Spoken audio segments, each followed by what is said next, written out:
Up, everybody, and welcome back to Voices of Impact. I'm Michelle Jewsbury, your host, CEO and founder of Unsilenced Voices, and a global breakthrough expert helping people tell their stories all over the world.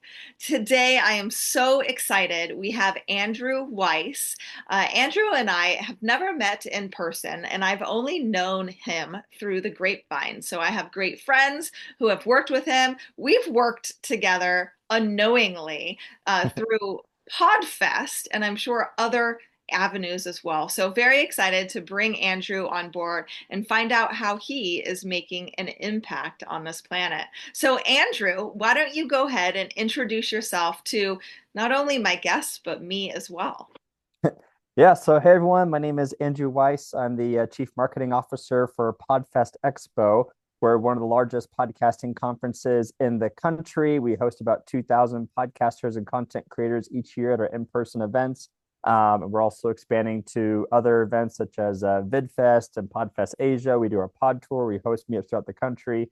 And essentially, yeah, I've been with the company for about 5 years now. I also have my own social media company and love living the virtual worker life. Yes, virtual life is always awesome. I remember when I Yeah.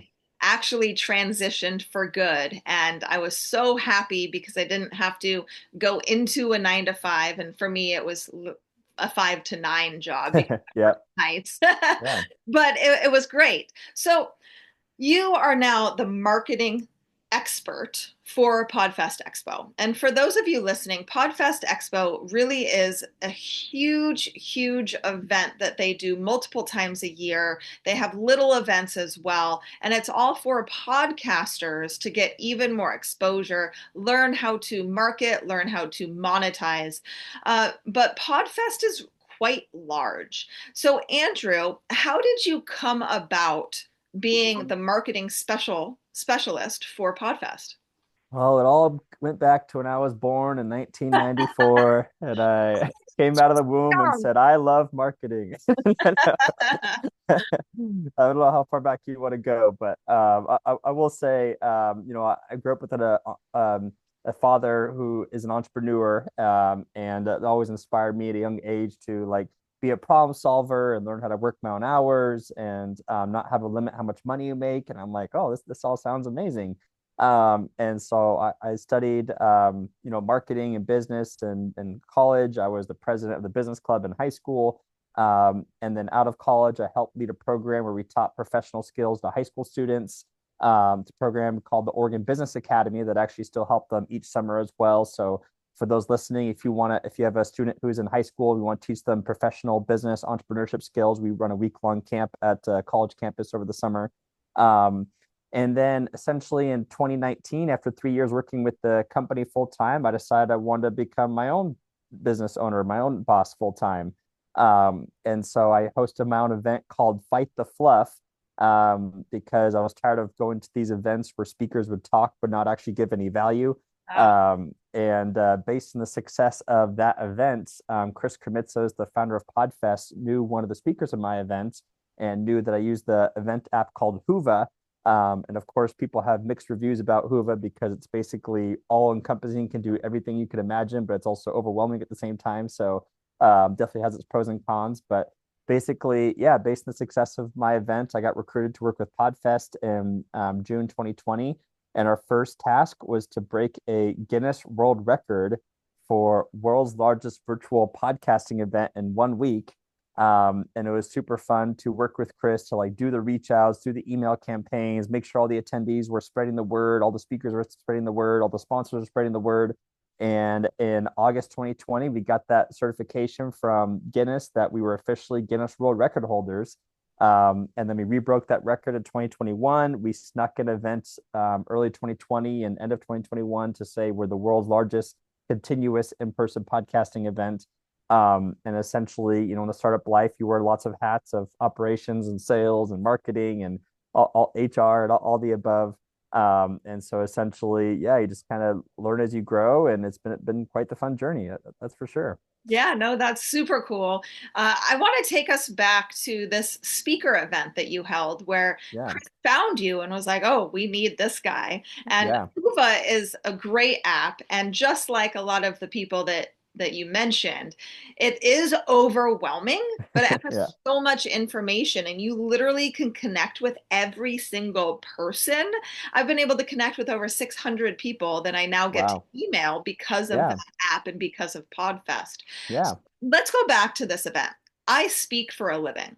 I yeah. travel around the world. I get to tell my story and help other people tell their stories. And we teach how to speak on stage, how to craft that message and that story. And also, if you want to sell anything from stage, how to do that. But authenticity and transparency is very key and very important. And being able to deliver something from stage is what most people are looking for. They want an aha moment. They want something delivered to them to where it's not just a talking head on stage.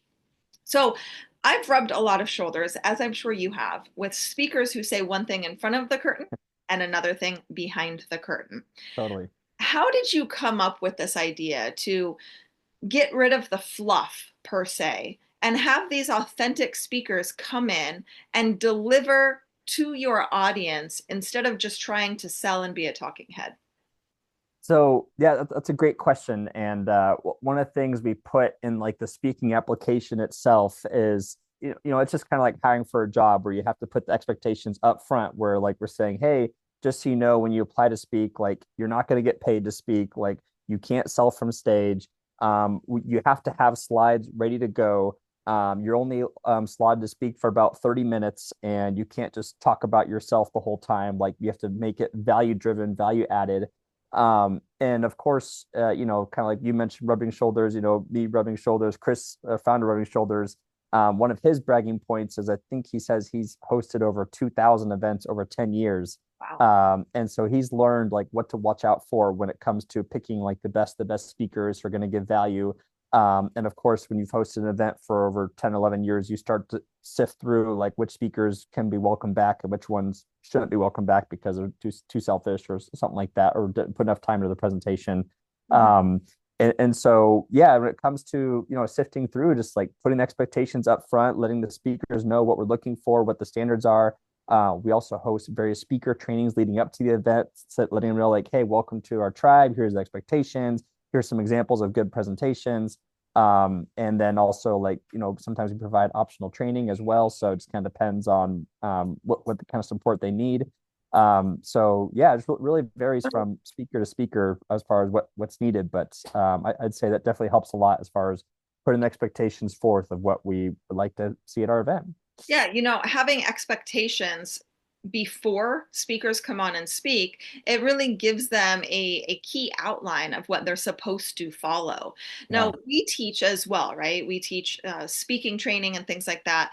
And a lot of people do get up on stage and they spend almost the entire amount of time that they have on their own story. And there really is a key. See, we teach that 1/6 of your presentation is your story, one half of that presentation is education. And then the rest of that is call to action, right? So whether that call to action is selling a product or supporting a nonprofit organization or giving a free gift or whatever that is, you have to have a CTA. But it is very important to remember it's not always about you. So, Yeah. speaking of that, Andrew, when did you discover that it wasn't always about you and that you had the ability to help so many other people with the platforms that you have developed? Yeah, I mean, I also love nerding out on public speaking and talking so that people will listen. Because I remember like I had this like light bulb moment in high school where I was watching this like scientist talk and people weren't listening to him because he wasn't talking in the right way. Like he wasn't figuring out how to relate to his audience, even though what he was saying was important. And I'm like, wow, this is unfortunate that people don't learn this essential skill to speak so that others will listen. I'm now officially super passionate about this. And so I did Toastmasters when I was in college, and that was definitely helpful. And like one of the top things that they don't teach you that I've learned is that when you're speaking, you want to be conversational. I know before this interview, you said I want this interview to be authentic and relatable, and that's true in public speaking. Like even like the saying is like whether even if you're speaking to 1,000, like speak to one, like talk like you're talking to your friend or your colleague or your family member. Because that's when people listen. Where if you go off on stage and say, "Hello, my name is Andrew, and I'm here to give you a presentation today," everyone's like, "Oh man, this guy's all about himself. Oh boy." But if you're like speaking a conversational fashion, people appreciate that more. Um, and so yeah, we could definitely make this whole interview about public speaking tips and stuff because I love nerding out on this kind of stuff. And so I think the original question is how do I make a presence from stage? What's the original question again? So the original question was along the lines of how you have now developed the skill set to understand that this isn't about you, Andrew, that Mm, this is about helping other people. And you kind of talked about this already, that it's about speaking into their listening, right? yeah. Being authentic from stage and speaking into their listening. So speak to listen, right? So we also want to listen to our audience. So the reason I ask this question is for the beginning stages of me speaking, which was about 2019 to I'd say 2022 even, I literally was talking about me the whole time. And I was thinking, oh, it's about me. It's about my story. It's about me. Until something went ding. And I started to realize it ain't about Michelle Jewsbury. It's about the nuggets that I can deliver to somebody to help them. When was that time for you? Yeah, I think another moment I want to bring up was when I was in college, I was actually going for a leadership position in my fraternity. And granted, I've been on various streaks of leadership positions. I was president of the school in high school, I was president of the business club, but I also couldn't make the school government. And then I couldn't, I was like, anyway. So in this moment, I was like giving a speech. I was well rehearsed. I thought I was doing so good. And then I didn't get elected. I'm like, what the heck? Like I'm way better qualified than this other guy that they chose. What the heck? And I was debriefing with another fraternity member, and he goes, Andrew, you had a great speech, yeah, but you weren't passionate enough. Mm. You weren't passionate enough. And I'm going, oh, I guess that makes sense because anyone can give a speech, but the people who speak with conviction, with passion, with like, no, I'm really serious about this, those are the people that get listened to and that people follow it and pay attention to. And so that was definitely one of my light bulb moments is like, okay, whenever I speak, I need to make sure I'm not just speaking to speak, that I'm conversational, I'm passionate, I'm convicted. Well, as far as like how I'm talking is essentially. So that was definitely super important to me. And I've noticed that too. Like, yeah, whenever you're watching other speeches and presentations, like you can definitely tell someone who's going in a monotone voice. And yes, public speaking is super important versus the people like public speaking can change your life. And it's going to be a difference between whether or not you become successful. Like people really perk up when they hear that difference. And so I would really encourage people to like, and I understand that it could be scary to be super passionate about something because yes, you might get rejected. And like, yes, public speaking is one of the top fears in the world. But if you're someone who can help overcome that skill set, so many more doors open and life opens up in so many more ways. Because we're using sales and public speaking every day, all the time, whether you realize that or not. And when you have that skill set, that confidence, it really does make a lot more areas of your life easier. Yeah, That's for sure. elevate you for sure. And as you Yeah. said, you and I could nerd out on this the entire show, and we're not going to Yeah. do that. We're going to make it here. But for those of you listening, you definitely want to use your skill set on stage, be authentic, be transparent, and not worry about any rejections that you might get, and just be authentically you. And that's what's so important. Now, Andrew, you seem to be very authentic, right? You seem to be somebody who is likable and trustworthy. And now you're working with this huge organization company, and you are helping in the marketing of this company. So let's kind of dive in a little bit to marketing. So we have a lot of people who listen to this podcast who are not only people who have overcome adversities, but people who are wanting to use their adversities and their stories to make a difference. And we know that marketing is key for that. So, what is the most important marketing tip that you can give somebody who may be just starting out in a business? Yeah, there's definitely a lot to choose from. So I gave a speech at Podfest called "How to Leverage Social Media as a Thought Leader," and talking about how to constantly put yourself out there. And one of the things that I've noticed when it comes to people's lack of marketing is that they don't put themselves out there enough. They just don't post enough. They don't tell enough people about their product, about their service. And I love this quote by there's these guys called the Biz Bros, or these two brothers, both named the same name, Luis. And they're saying is if you're out of sight and you're out of mind, then you're out of business. Uh, Uh, Luis, so it, Luis, we love that quote. Yes, yes. It's your responsibility. It's your conviction. Like if you're serious about your business, if you're passionate about it, if you know that you love being able to help serve others and make more money and make the world better, like it's your responsibility to constantly put yourself out there in any way possible. So whether it's posting on social media, whether it's going to local chamber meetings, whether it's doing mail campaigns or putting your business on like a poster at Starbucks or something like what I've noticed when it comes to people's quote unquote lack of marketing skills, it's just they're not doing it enough and not asking other people to help refer people to them and things like that. And I'm sure with you working with Mark, like Mark has a lot of advice on helping you market your business. I'm sure a lot of it is you better start messaging people, you better start posting, you better start putting yourself out there. So I would really encourage people to really keep putting yourself out there, let the whole world know that your business exists, that you exist. There's a great book I love rereading. There's not many books I reread, but one of them is There's a Customer Born Every Minute by Joe Vitale. Oh, And it's actually some marketing PR philosophy strategies from P.T. Barnum, one of the best marketers of all time.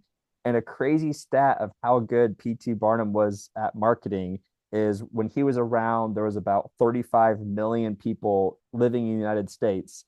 And when you did a tally of how many ticket sales he sold to his museum, it came to 38 million.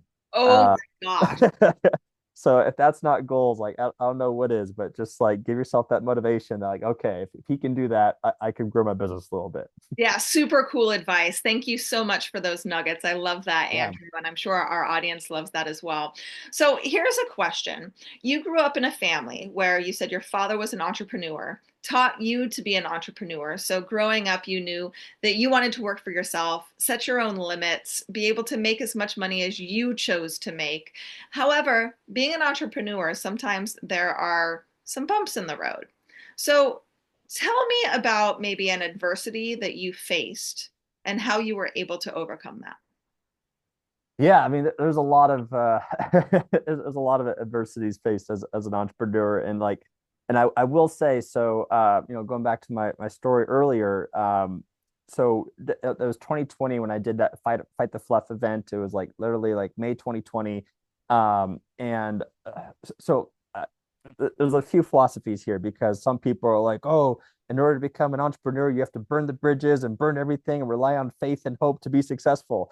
And like, and granted, like I took that advice, but I'm like, but as I went through that journey, I'm like, please don't take that advice. Yeah. There's a great book that I should have read. I still haven't read yet, but apparently the plot of the book is that Phil Knight, one of the founders and creators of Nike, one of the world's biggest brands, he actually was a full-time accountant while he was building Nike. And apparently he didn't quit his full-time accounting job till he was 37, already living in his parents' basement. And finally, the Nike money was comfortable enough for him to quit his full-time job and go on with Nike essentially. And so going back to like, my story, like I had taken the COVID stimulus check money, I had taken my tax return money, I had taken like all this extra bonus money we were receiving in March 2020 with all that chaos going on. I put it all into Fight the Fluff, and then I didn't make any money from it. And I'm going, crap, this sucks. I guess I have to find my own job, and I guess I have to, keep pushing back the entrepreneur dream. And I was willing and ready to do that because sometimes you need to do that, and that's okay. But I was fortunate enough that I had taken that leap of faith that Podfest ended up finding out about me and bringing me on to help them grow the company and join that startup culture essentially. Um, and so as far as like, what I'd say about how to overcome adversity, I will say just like keep the faith strong. Keep always be figuring out, what are some options for solutions, and like please don't do what I did and take that leap of faith and burn everything so that if things don't go well, you're screwed. Like it's okay to have multiple sources of income while you're building your business so that it reaches, if not surpasses, your current source of income. But just like also, I've also had a business coach during all this time too. So, I'd highly recommend that if you're serious about being in business, being an entrepreneur, like have a business coach, have someone who can mentor you, guide you, or join some kind of business cohort where they can hold each other accountable, give each other solutions, because entrepreneurship can feel lonely sometimes, where you literally have to make your own schedule, you're working by yourself, you have to hold yourself accountable, and that can be difficult, and you don't always want to leave everything up to willpower. So I definitely would encourage you to hire someone who can help you, and I'm sure Michelle can help you, and I could definitely help as well. So definitely reach out. But that's what I definitely would say when it comes to overcoming adversity is, yeah, having a support group, having a coach, have faith, but also have solutions and plans in place too. I love it. You're dropping nuggets all over the place. This is Yeah. great. Yeah. And it is very important to remember that we are going to face adversity. So if you're listening to this, there are going to be adversities that you face, and you have to keep going, keep putting one foot in front of the other. I love using the slogan from Finding Nemo, just keep swimming. No matter what Yes. it is that you're faced with, you have to keep moving. God can't steer a parked car. I repeat that multiple times. Yeah.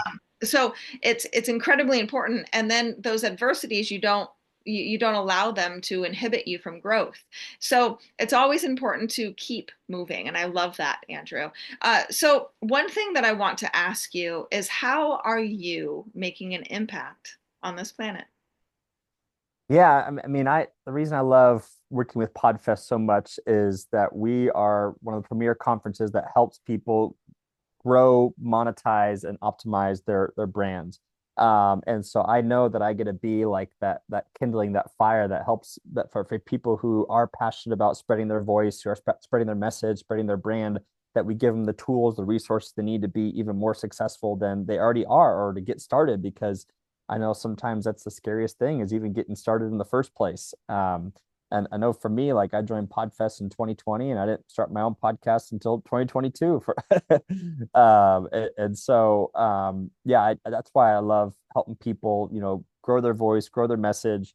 And it does bring a lot of fulfillment to what I do, because my two job options out of college were either helping this nonprofit or being a cruise ship host. And having a lot of fun and doing that because I am that fun personality. I love having a good time and parties and all that. But fulfillment's always the most important to me, like having purpose in what I do. And so Podfest allows me to provide that because we are helping people grow their brand and make impacts. And I get to help be at the center of all that.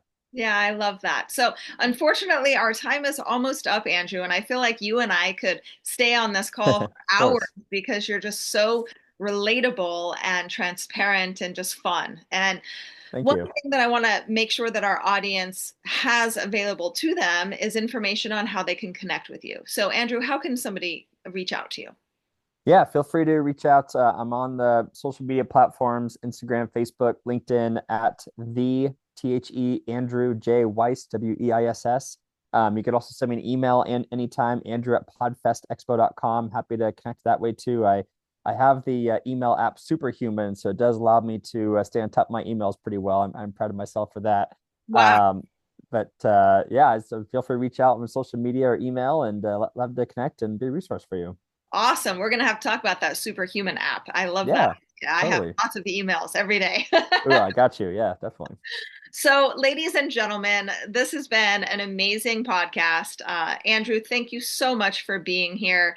And this has been Voices of Impact. See you next time.